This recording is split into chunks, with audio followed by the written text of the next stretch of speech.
At my 65th birthday party, I decided to tell the truth. I lifted my glass. No! Let me say it the way it actually felt. I lifted my glass, smiled the way women smile when they've spent their whole lives practicing in a mirror, and asked, out loud, in front of everyone, "Ryan, are you sure the baby is yours?" The room went quiet. Not the cute kind of pause. The real kind. The kind that rings in your ears and then follows you around for years, showing up at 2 a.m. when you thought you were finally asleep. Emily went pale so fast it was like someone drained the color right out of her. She didn't argue. She didn't cry. She just stood up and walked out without looking back. Ryan looked at me, and it wasn't a son looking at his mother. It was a grown man looking at someone who had just hurt him, on purpose, with an audience.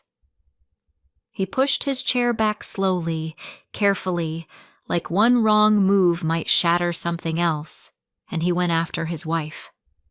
The MC I paid good money for tried to save the night with a joke. Somebody let out a nervous little laugh.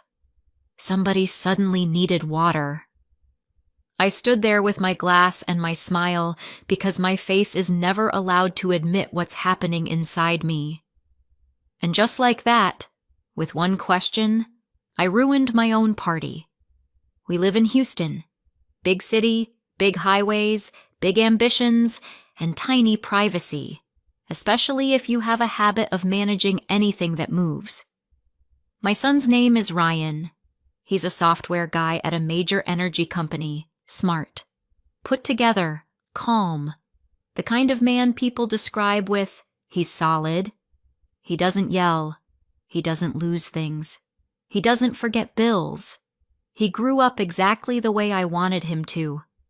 I raised him alone. Or more accurately, I raised him without permission to be weak. My marriage to Jason ended in a way that had me checking the locks in broad daylight for a long time afterward. Not because he might come back, because the feeling of betrayal sticks, and you start treating your own life like a crime scene. Ryan recently bought a condo downtown. He was renovating, and for now he was staying with me, at my neat little house in the suburbs, where the lawn is trimmed, the trash bins must be behind the fence, and if you park your car wrong, the HOA will send you a letter like it's a court summons. I like order. Order is the one thing that doesn't leave, if you grip it hard enough. I knew Ryan had a girlfriend. He didn't say much. Too little. It irritated me and scared me at the same time. When a man stays quiet, he's either not sure yet, or he's already sure and he's bracing for impact. One night he said, "Mom, I want you to meet Emily." I nodded like I'd been given 3 months' notice, and I'd processed it in therapy. Inside, my brain snapped into a checklist. Who is she? Where's she from? What kind of family? What does she do? What are her plans? And the biggest, most honest question, one mothers don't say out loud, what is she going to take from me? I set up dinner like he was bringing home an inspection team, not a future wife. Everything was right. The right napkins, the right candles, the right music at the right volume. Even me, polite, pleasant, perfectly controlled. They arrived on time. Ryan was happy. Really happy. It made me uneasy. A son's happiness can feel like competition. Emily was small and fair, with that careful smile people have when they've spent their whole lives being evaluated. She stood straight, but her hands gave her away, tense, fingers locking and unlocking like she was trying to decide what to do with them.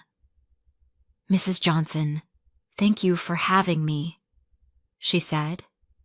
Soft voice. A faint rural twang, The kind you hear from someone who didn't grow up in the city, but in a place where everyone knows everyone and life is too close for comfort. Deborah, I corrected, keeping my smile. No formalities at home. Ryan caught the subtext. Of course he did. He always did. He'd just spent most of his life making sure my subtext never became a problem. Emily told me she grew up in a small Texas town, in a family where money was tight and everything ran on, we'll figure it out. She studied, worked, picked up shifts. Now she's a nurse at a private clinic. She spoke calmly, no sob story, no, look how hard my life was. And somehow that annoyed me even more, because if someone doesn't complain, they're either strong or dangerous. Ryan looked at her the way a man looks at a woman he's already chosen. Not, I'm thinking. Not, we'll see. Chosen. We met by accident, he said, smiling in a way that made me feel like I didn't even know my own kid. She saved my life. I'm not kidding. My shoulders tightened. How? I asked, too quickly. Emily dipped her gaze a little, like the topic made her uncomfortable. Long story, Ryan said. Emily was there when I was in a bad place. I didn't like how he said bad place, like it meant a cold. But his tone hid something heavier. I tracked every word, every pause, every smile, every glance. And the more I watched, the more I felt like I was being lied to. Because Emily was too perfect, too quiet, too low maintenance. And I already knew the type of women who demand the most later without raising their voice. When dinner ended, she helped clear plates. Not because I asked. She just did it. You don't have to, I said. It's no trouble, she answered calmly. I smiled again, for the third time that night, and thought, of course, no trouble. You're already the lady of the house. Jason once seemed no trouble too, charming, easy, fun. He could talk in a way that made you feel important. And then you learn you were important only as a wallet and a convenient woman who carries everything and asks no inconvenient questions. He lived with me while he was finding himself. He found himself for a long time. So long I started to wonder if he just got lost on the road to responsibility. Then one day I saw him in a restaurant with another woman, younger, laughing. He held her hand like he'd never owed anyone money or decency in his life. When I threw him out, he said casually, "You control everything. You're impossible to live with." Funny thing is, I took that sentence and turned it into a weapon. I decided that if someone accuses me of controlling, it means control is necessary, because otherwise everything falls apart. Because my job is not to relax. That's why when Emily showed up, I didn't see my son's girlfriend. I saw a threat.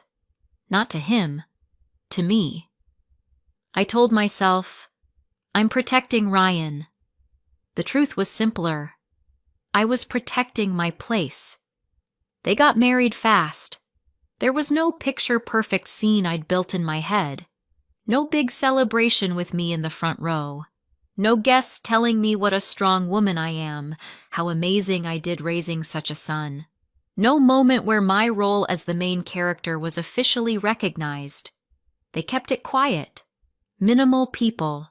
Maximum, this is what feels good for us. I heard. Us. And I understood. Not you. Then they flew to Florida. Just the two of them, down on the coast. Ryan sent ocean photos. Emily smiled in those pictures like she could finally breathe. I looked at them and felt something ugly growing inside me. Out loud I said, I'm glad they got to rest. Inside I added, on my money, on my nerves, and without my consent. After the wedding, Ryan came around less. He spoke more carefully, and I started doing what I do best, throwing small stones. "Emily, are you planning to keep going with school?" I'd ask like I was curious. "These days it's hard without a degree." She'd answer calmly, "I am. We're just saving right now.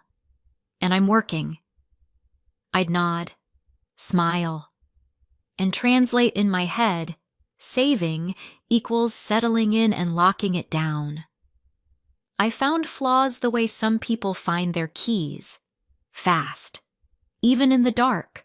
Her too quiet laugh, her too simple topics, her family, no one in offices, no one saying investments without choking on the word.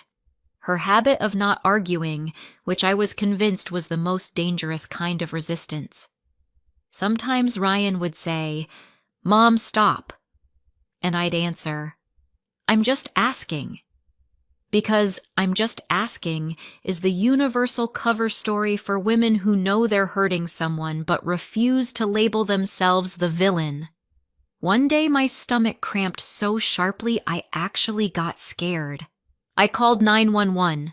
Paramedics arrived fast, polite, calm. They checked the basics, asked about meds and history. Then they said, "Nothing looks emergent right now, but you should get it checked out." I called my primary care doctor. The soonest appointment was in a couple of weeks. Perfect. Exactly what you want to hear when you're panicking. Wait. I found an imaging center that could do an ultrasound that same day. Yes, it was money. Yes, paperwork. Yes, this may be out of network. I didn't care. I wanted answers. Inside it was sterile and expensive. Soft chairs, a coffee machine, glossy magazines, and those calm front desk smiles. America is very good at selling concern in pretty packaging. They asked me to wait. I grabbed a magazine and was about to flip it open when I heard a voice I recognized immediately. "Dr. Leonard Constantine, you're ready." Emily, in a white coat, confident, in her element, tablet in hand, that professional calm people get when they look at other people's pain all day.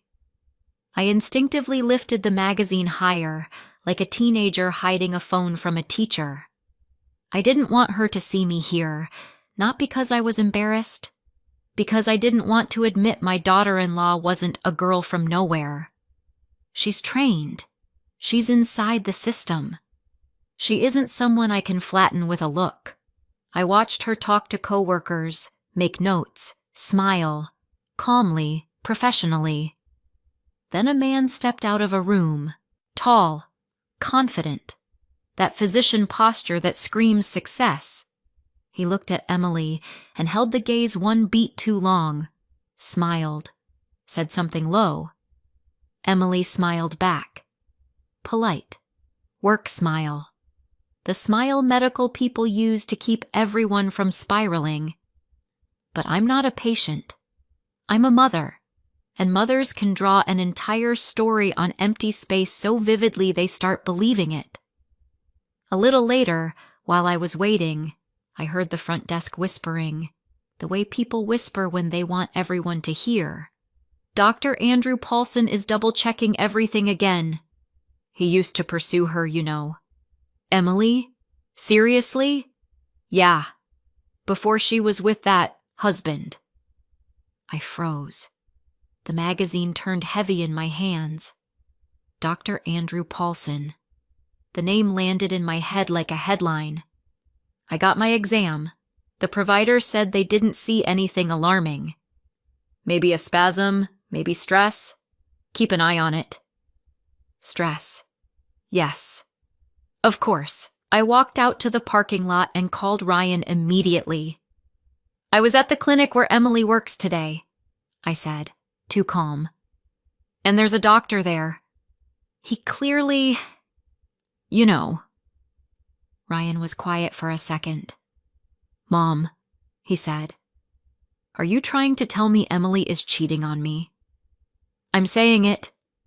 Looks strange. For who? For you? His voice went colder. She works.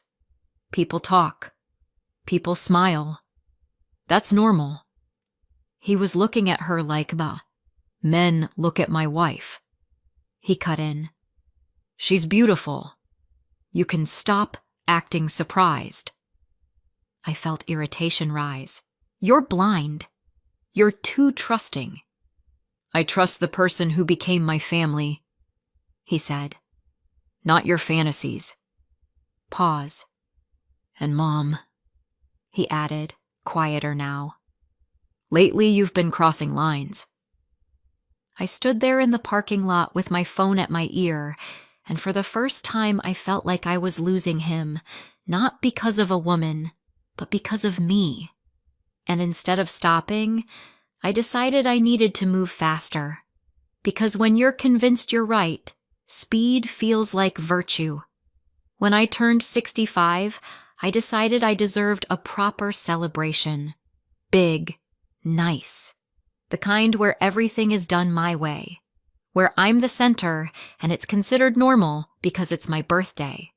I rented a hall, ordered dinner, hired an MC, someone who knows how to joke without offending anyone or triggering a complaint. Music, lights, decorations, guests. Everything right. I wanted Ryan there. I wanted him close. I wanted him smiling at me. I wanted to feel important again. They came. Ryan, calm, contained. Emily, a little tired but bright. And yes, pregnant. When they announced it, the room clapped. People congratulated me like I personally made the baby. Someone said, "You're going to be a grandma," in the tone of an award ceremony. I smiled, hugged, thanked. And inside, everything spun around the same image. The doctor's look, the whispered gossip, my certainty that I was being played. I thought, this is it. This is the moment. I have to protect my son. Such a convenient thought, isn't it? I lifted my glass and asked the question. The words came out easily, too easily. Ryan, are you sure the baby is yours? In my mind, I said it gently. In reality, my voice was sharp, like a blade. Emily froze, then stood, then walked out. Ryan looked at me, and I saw something I hadn't noticed before. Exhaustion. Not from work. From me. He stood up and went after her. The MC mumbled something about, sometimes moms joke a little too hard. Someone laughed. Someone pretended this was normal. People are very good at adapting to someone else's humiliation, as long as it isn't theirs. And I stood at the center of my own party and suddenly understood that the center is just loneliness. Ryan didn't answer my calls. At first I called a lot, then less. Then I wrote messages that started with Ryan, I, and ended with me deleting everything and sending, "How are you?" because even in panic I wanted to look normal. A week later, my number was blocked. I still had keys to his place. An old ritual. Just in case. A couple of times I stood at my own door with those keys in my hand and thought, I can. I have the right. I'm his mother. Then I pictured him opening the door and seeing me there. Uninvited, confident, righteous. And I understood. That wouldn't be mother. That would be someone violating boundaries. So I didn't go. For 2 months I lived inside the silence I created. During the day I kept myself busy, cleaned an already clean kitchen, rearranged things, went to the store like I needed 5 different teas to survive life. At night, I turned on the TV for background and pretended I was fine. Sometimes I caught myself listening not to the show, but to the quiet between the lines, like I was waiting for a phone to ring inside the empty space. I kept repeating, "I only wanted what was best." That phrase is the favorite excuse of people who hurt someone and aren't ready to admit it. He came on his own. No warning. Just opened the door with his key and walked in. I jumped like a teenager caught cheating. "Ryan," I breathed, stepping toward him. He didn't push me away, but he didn't step in either. That half step of distance can hurt worse than a slammed door. "Emily's on shift," he said. "I came to talk." I immediately started talking first, because that's how I control a situation. "I saw her at the clinic. I saw the way that doctor looks at her. Andrew. Dr. Andrew Paulson. Everyone knows." Ryan blinked. "Are you seriously still doing this?" he asked quietly. "I'm trying to protect you." "Mom." He exhaled slowly. "Okay. I'm going to tell you something you don't know. And you're going to try, just for a minute, not to be right." I wanted to argue. I wanted to say I've always been right, that I raised him, that I carried everything alone. But something in his voice made me stop. "Make tea," he said. "This is going to be a long conversation." Ryan told me about the year in college when he tried to live. Tyler showed up, older, confident, the kind of charm that shuts off caution in young men. Anthony showed up, loud, funny, always, "Come on, relax." Evan showed up, quiet, not awful, just always there because he was terrified of falling out of the group. Ryan wanted to be like everyone. He wanted to stop being the kid who always did everything right. It started with parties, then alcohol, then something else, which he described quickly, without details. His tone was enough. This wasn't a story about one time.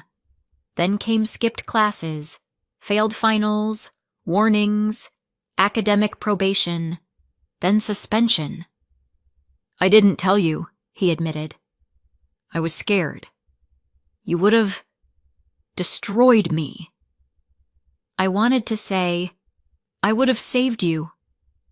I didn't, because suddenly I realized saved, coming from me, might sound a lot like broke you so I could rebuild you. "I started taking money from you," he continued. "At first, for food. Then, more." He looked me in the eye. "I sold your jewelry." Something dropped inside me. I remembered the day I couldn't find my earrings and decided I must have misplaced them. I always decide it's me, because the thought my son stole is too terrifying to hold. "I disappeared for a couple days," Ryan said. "You called the police. Remember?" I remembered. Of course I did. The officer asked the standard questions. Is he an adult? Is he at risk? Does he have addiction issues? Any threats? They said adults sometimes leave. Adults sometimes don't want contact. They told me they'd log the report and do a welfare check if there was any info. Back then it felt like indifference. Now I understand. The system doesn't let a mother order the world to bring her adult son back. "I was at a bus stop," Ryan said softly. "Rain. Cold.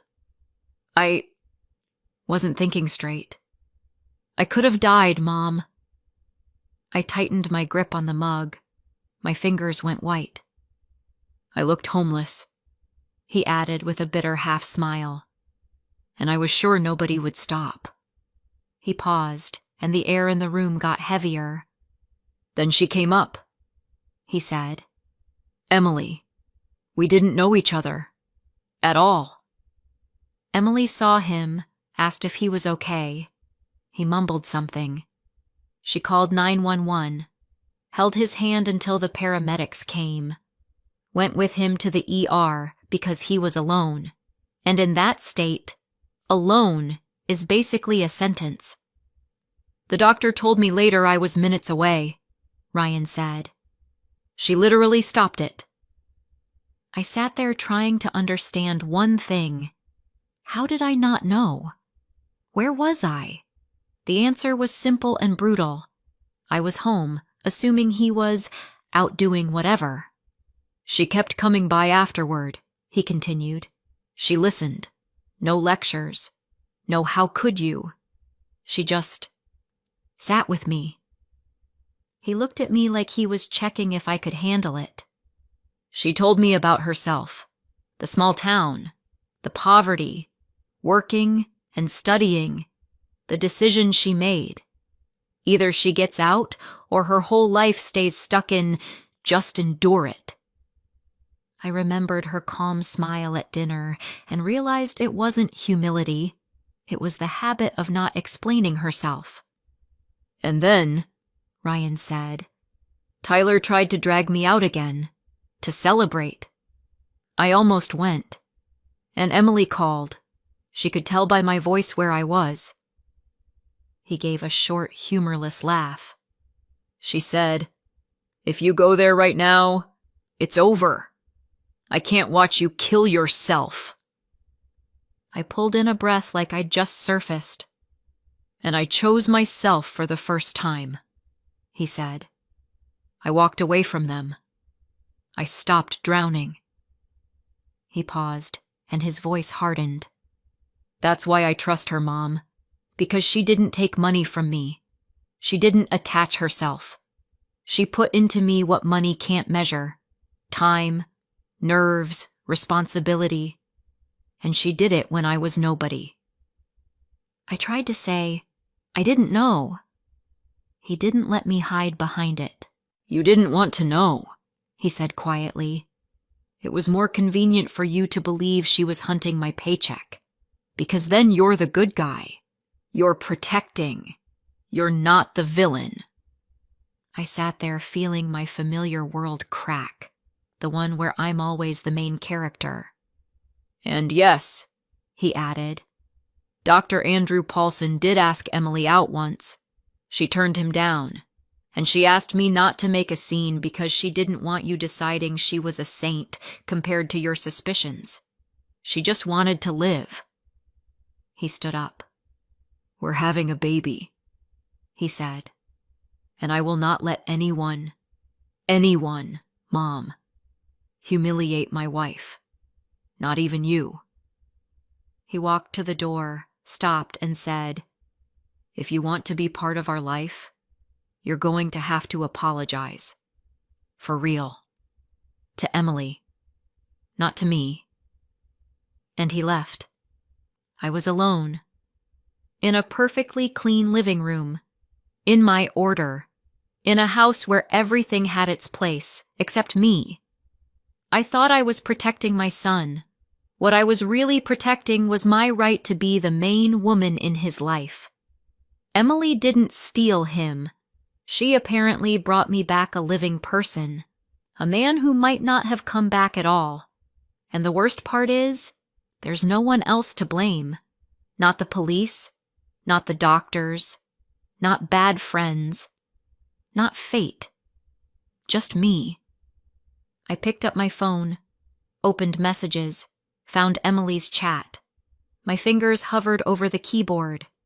Because an apology can be control too, if you're doing it for your own relief. I typed, Emily, I was wrong. Deleted it. Typed again. I'm sorry. Deleted it. Because I was sorry. And I was even more ashamed. I put the kettle on, then turned it off, then put it on again. People do pointless little actions when they're trying not to do the one thing that matters. And the thing that mattered was simple and terrifying. Admit that my question at that party wasn't honesty. It was a public slap to a woman who, once in the rain at a bus stop, did what I've always treated as my job. She saved Ryan. And now, if one day someone puts my grandchild in my arms, it won't be because I earned it. It'll be because Emily is better than me, and maybe, just maybe, strong enough to let me back in. Thanks for watching. If this story hit close to home, give it a like, subscribe for more, and drop a comment. Have you ever had to set boundaries with family? I'd love to hear your perspective.